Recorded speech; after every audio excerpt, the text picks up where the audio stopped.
I've asked you to listen to a podcast. The podcast is Christian Books 10 Rules for Writing Lyric Poetry, and it's from 2019, and it is from Owen Bullock's Poetry in Process podcast. So this is just a really brief lecture. I've offered you here a definition. It's kind of an old-fashioned definition of lyric poem and lyrical poetry, but I'm going to break down Book's 10 Rules for Lyric Poetry, and I really believe that this will give you very tangible technical tools to improve your poetry. He used a quote by Samuel Taylor Coleridge, and I'm going to also use that one because I think it's really helpful. So Christian Book opens his the podcast he's featured in with poetry is the best words in the best order. And the podcast is all about these best words and how best to order them. And Book says it's possible to teach how to select the best words and how to place them in the best order. So what he is saying is he teaches this.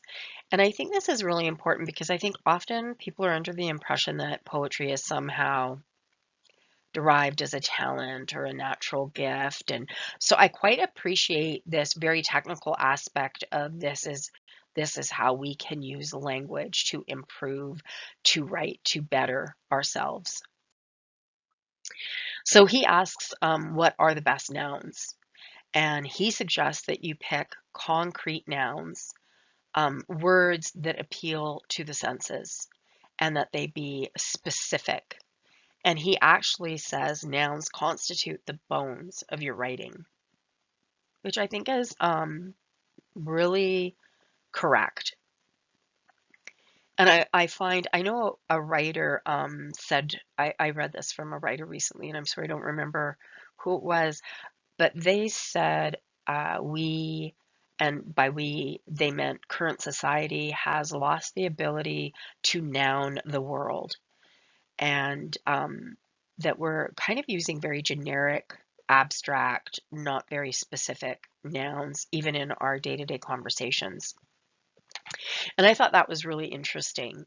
So when you're writing, even if you look over a poem that you've already written, Book is saying, like, go through and circle those nouns and replace them with concrete nouns, replace them with very specific nouns, make language actually do the work it is supposed to. He then moves on and asks us to consider verbs.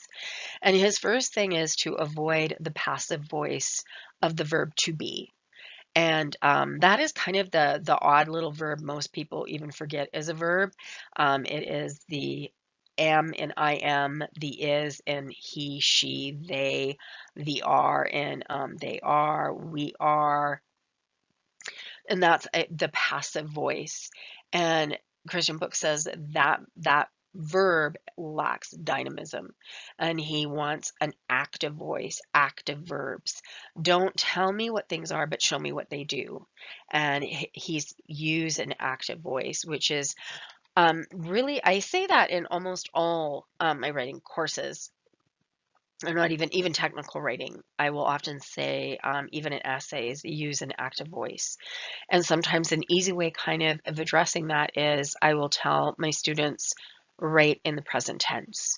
And sometimes that will help. So Christian Book says that nouns are the skeletal structure of writing and verbs are their muscles. He then goes on and talks about modifiers, and modifiers are, of course, adjectives. Adjectives describe a noun, and usually an adjective sits very close to the noun.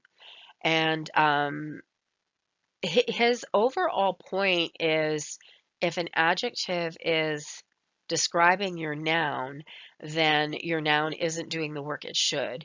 Then you have a general, unspecific noun. So you're kind of even breaking his first rule where he's saying choose a very specific, concrete noun.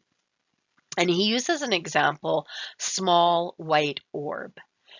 So if we just look at that for a moment, small white orb.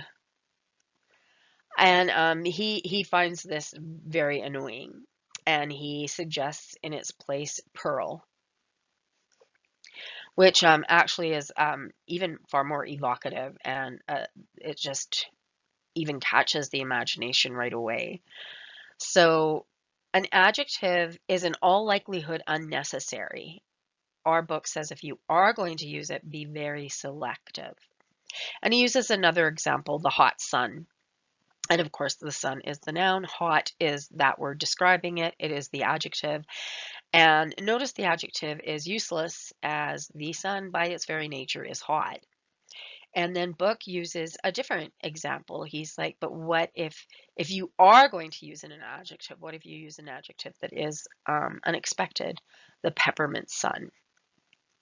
And he's suggesting that if you want to use an adjective, you should use it in a way that is quite unexpected, so that your reader is taken aback or that they pause.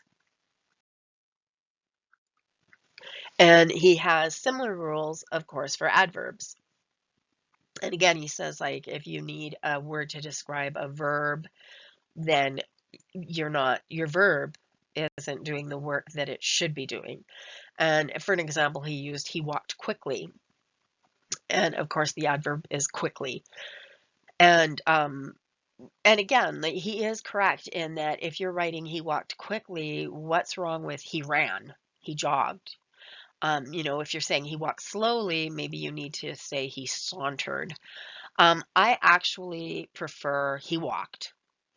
I don't think there's anything wrong with that. The book goes on to say that adverbs, like adjectives, aren't all that useful unless, he says again, the adverb is doing something that the verb isn't. It needs to be used in, and he uses the term uncanny, which is a term created by Sigmund Freud in 1919. And it's a difficult concept, but the uncanny is something that is uncomfortable. And kind of like a haunting, like something quite unexpected, and it shouldn't sit well with you. It makes you uncomfortable. And Book goes on to say that rather than relying on similes, and a simile is, of course, a comparison between two things using the word like, and I will confess I am prone to similes. I like them. But he's suggesting that instead of relying on similes, rely upon a juxtaposition. And that is just putting one image against another. And again, that is unexpected.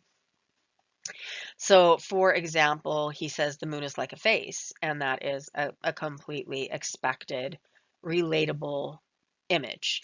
And then he gives two examples, Christopher Dudney's liking of the moon to a woman's face surprised by flowers, or E. E. Cummings describes the moon as angry candy.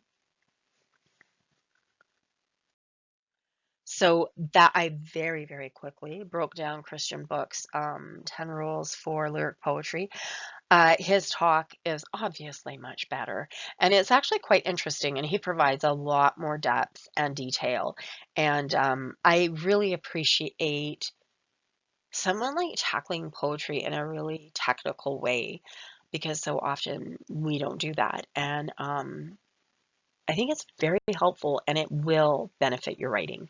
Thank you, and be well. Bye.